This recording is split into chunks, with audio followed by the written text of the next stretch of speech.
सबसे पहले मेरा आप सभी को प्यार भरा प्रणाम। मैं मधु जोशी स्वागत करती हूँ आपका अपने YouTube चैनल मधु गढ़वाली 121 पे।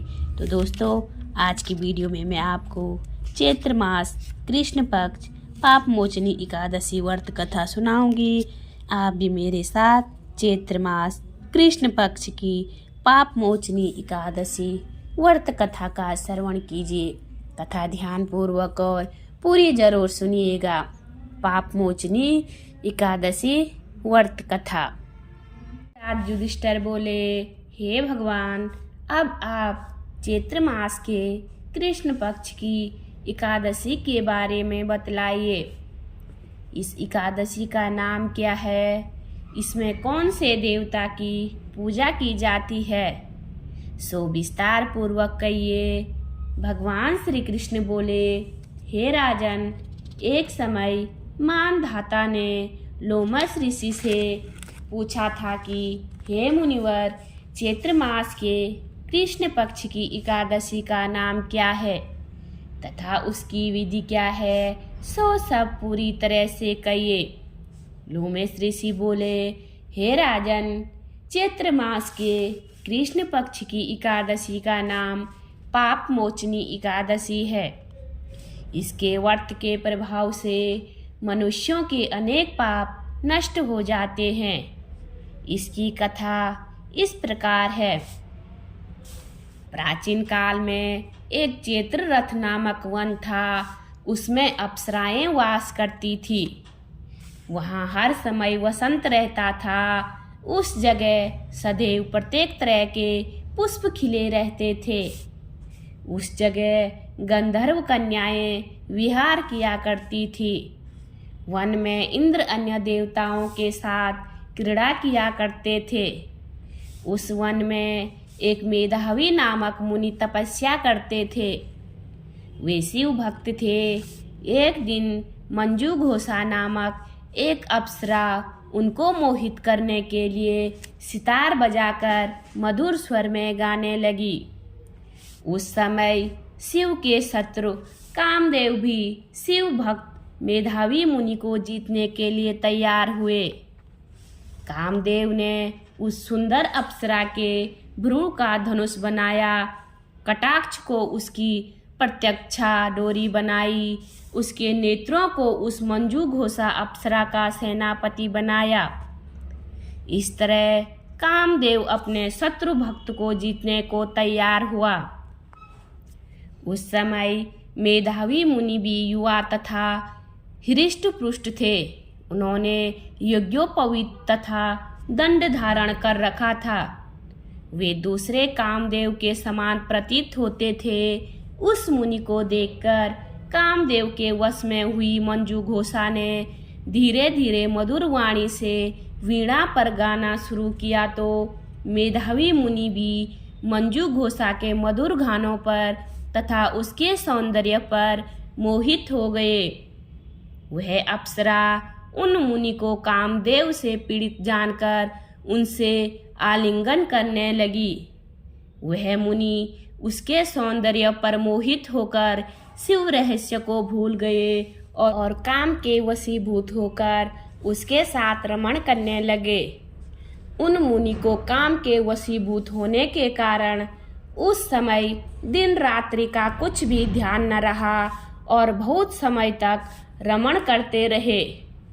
तद उपरांत मंजू घोषा उन मुनि से बोली कि हे मुनि, अब मुझे बहुत समय हो गया है, अतः स्वर्ग जाने की आज्ञा दीजिए।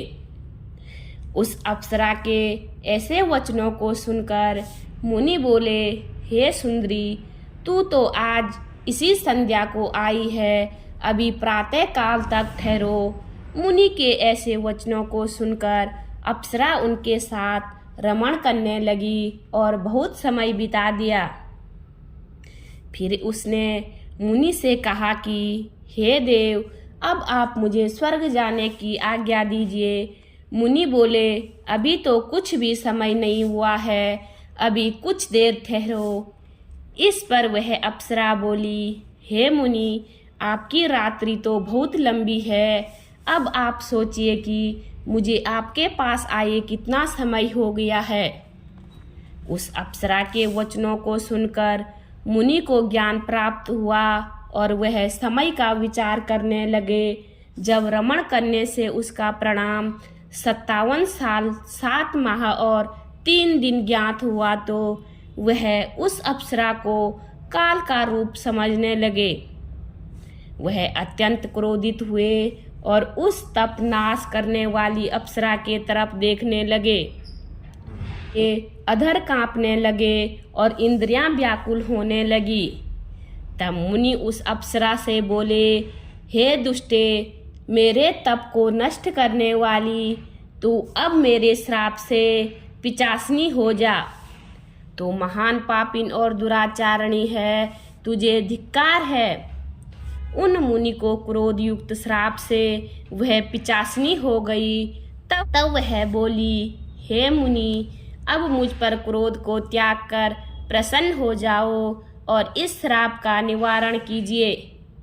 विद्वानों ने कहा है, साधुओं की संगत अच्छा फल देने वाली है, इसलिए आपके साथ में मेरे तो बहुत वर्ष व्यतीत हुए हैं, अतः आप मुझ पर प्रसन्न हो जाओ। तब मुनि को कुछ शांति मिली और उस पिचासनी से बोले, हे दुष्टे, तूने मेरा बड़ा बुरा किया है, परंतु फिर भी मैं श्राप से छूटने का उपाय बतलाता हूँ। चैत्र मास के कृष्ण पक्ष की जो एकादशी है उसका नाम पाप मोचनी है। उस एकादशी का व्रत करने से तू पिचासनी की देह से छूट जाएगी। इस प्रकार मुनि ने उसको समस्त विधि बतला दी और अपने पापों के प्रायश्चित करने के लिए अपने पिता चैवन ऋषि के पास गए। चैवन ऋषि अपने पुत्र मेधावी को देखकर बोले, रे पुत्र, यह तूने क्या किया? तेरे समस्त तप नष्ट हो गए हैं। मेधावी बोले, हे पिताश्री, मैंने बहुत बड़ा पाप किया है और आप उससे छूटने का उपाय बतलाइए। चैवन ऋषि बोले, हे तात, तुम चैत्र मास के कृष्ण पक्ष की पाप मोचनी नामक एकादशी का विधि तथा भक्ति पूर्वक व्रत करो, इससे तुम्हारे समस्त पाप नष्ट हो जाएंगे। पिता के वचनों को सुनकर मेधावी ऋषि ने पाप मोचनी एकादशी का विधि पूर्वक उपवास किया।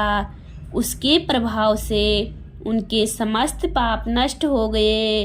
मंजू घोषा अप्सरा भी पाप मोचनी एकादशी का व्रत करने से पिचासनी की देह से छूट गई और सुंदर रूप धारण करके स्वर्ग लोक चली गई। लूमेश ऋषि बोले, हे राजन, इस पाप मोचनी एकादशी के प्रभाव से सब पाप नष्ट हो जाते हैं।